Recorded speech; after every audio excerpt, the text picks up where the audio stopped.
Hey guys, in this video tutorial we will change the WordPress default login for the security reason. So this one is the default URL. So let's try to write here the login, and here you will see the WordPress login form. Okay, so we will change this URL to our custom URL. So I'm gonna click on add new plugins, and once you click on the add new plugin, here you will see search box and type here wp hide. Right, so search for this plugin.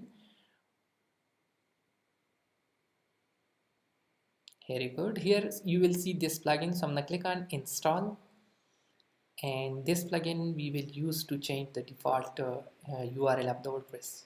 So I'm gonna click on activate. Once the plugin is successfully activated, so I'm gonna click on install plugins and scroll down. Here you will see WPS hide login. So I'm gonna click on setting and scroll down to the bottom of the page. Here you will see this one as the login URL. So now I'm gonna change it to my custom URL. So you can type any URL here without space. So I'm gonna type NX logins, and then I'm gonna click on save changes.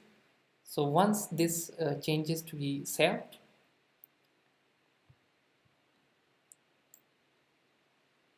and now I'm the visitor in incognito mode of the browser, and here I'm the type my site URL.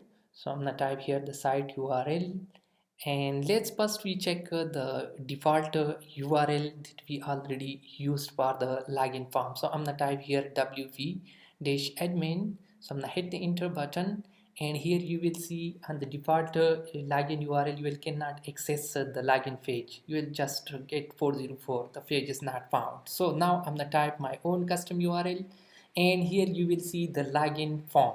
Right.